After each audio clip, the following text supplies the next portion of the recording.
Hindi ko alam na gabing iyon ang magbabago sa akin habang buhay. 2 linggong tayo'y nag-usap ng walang tigil. Bawat kwento mo inipon ko sa dibdib.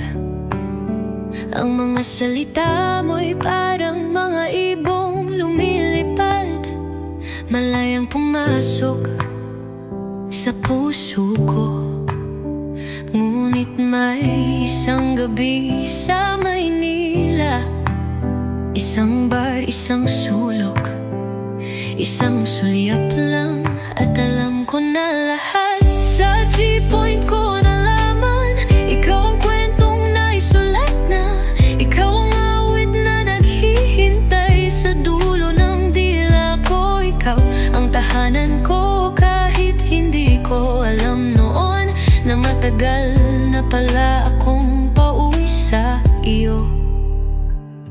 Ikaw, banyagang dinala ng alon mula sa malayo.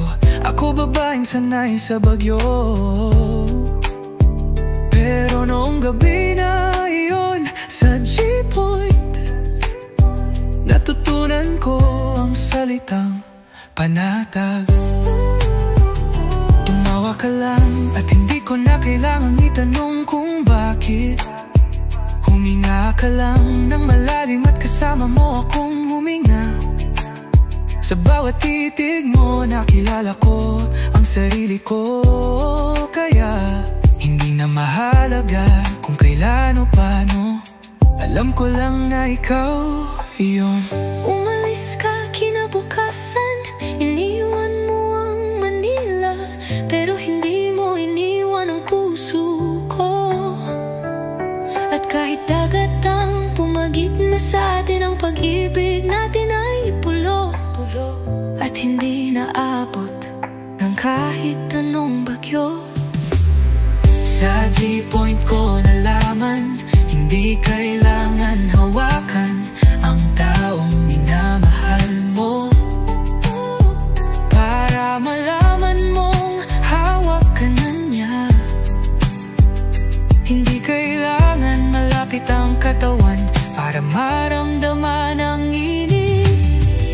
Ngayon kasama na natin ang mga anak natin, mga batang tumatatakbo sa pagitan ng 2 kultura, at bawat halakhak nila'y patunay na may gabing binago ang mundo.